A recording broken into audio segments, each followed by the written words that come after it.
Port-au-Prince, image du passé, vieille de 60 ans, image en noir et blanc. Mais ce n'est pas pour vous habituer à un travail de deuil.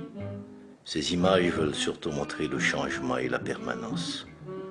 De quoi est faite une ville, dans son épaisseur, sa fragilité ou sa force. Question essentielle qu'on se pose, qu'on a envie de poser en regardant les images effacées dans notre souvenir. Le palais national d'une blancheur impeccable, la cathédrale de Port-au-Prince d'un rose bonbon à croquer. À Port-au-Prince, nous avions la rue à portée de la main. Chaque passant avait un temps de parole. On vivait dans la nonchalance des conversations. On ne s'engueulait pas. Les arbres étaient toujours verts, décidés à ne pas céder au soleil mortifère qui brûlait l'asphalte. À Port-au-Prince, on ne voyait aucun arbre mort.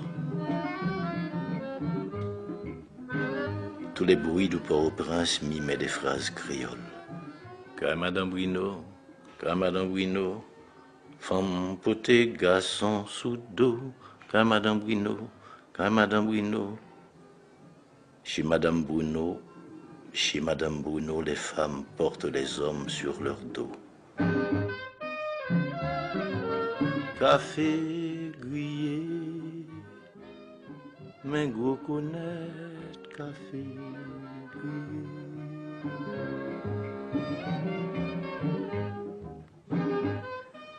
Sous les vérandas, les adultes jouaient aux cartes ou aux dominos. Ils donnaient des audiences, c'est-à-dire le petit récit vraisemblable construit à partir de la vie ordinaire.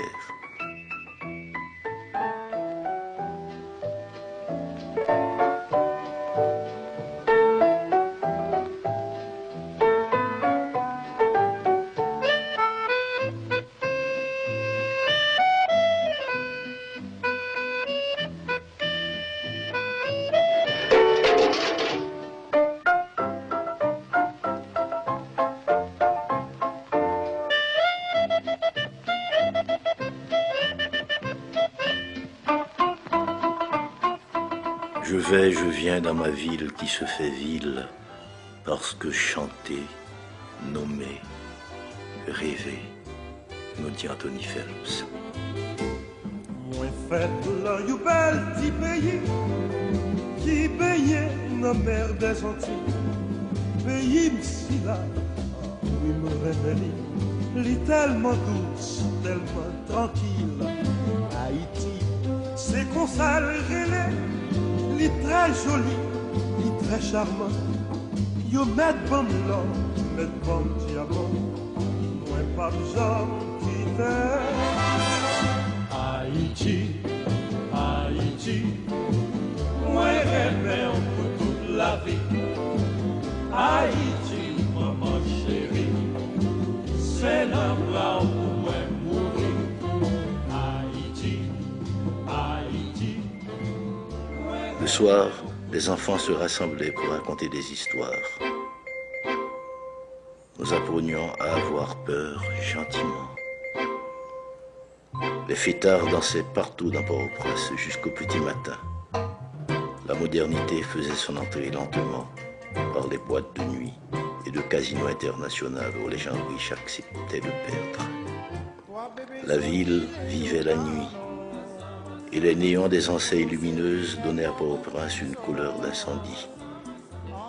La ville avait ses poètes, Oussan Camille, René Bélance, Jean Brière.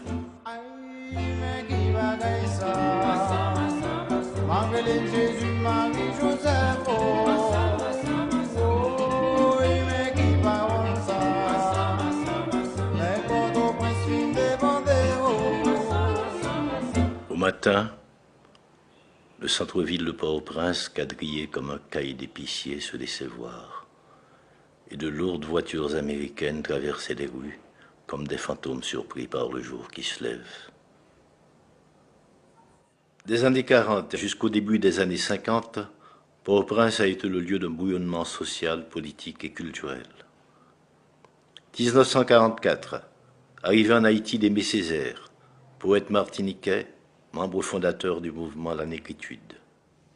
Le 24 septembre 1945, l'Institut français d'Haïti, fondé et créé par le docteur Pierre Mabille, allait marquer un tournant dans la vie culturelle et artistique de Port-au-Prince.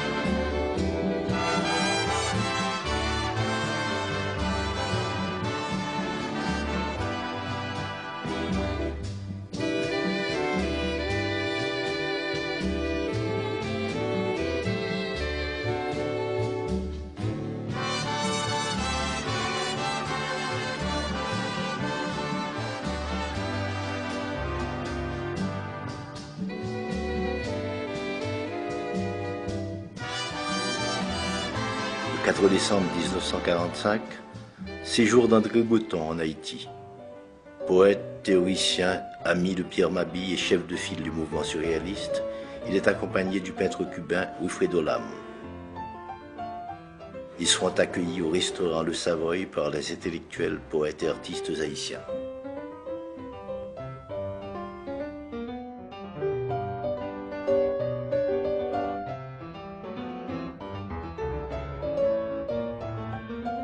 André Breton, dans son discours au Savoy, nous dit ceci.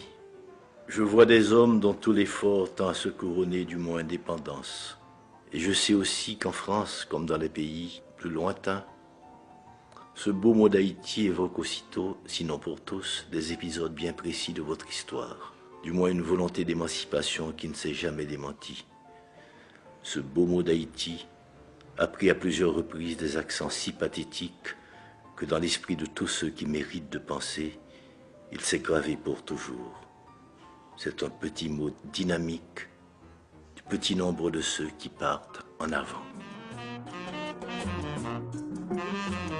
1946. Chute du président Elie Lescaut. 1949. Célébration du bicentenaire de la ville de Port-au-Prince sous le gouvernement de Dumarsais-Estimé. La vie culturelle reprend ses droits. Échanges, rencontres, manifestations de danse, de théâtre, de poésie. L'Institut français quitte ses anciens locaux de l'avenue Charles Sommer pour se reloger au pavillon de France, construit à l'occasion de la grande exposition internationale de 1949, où il poursuivra ses activités jusqu'en 1999.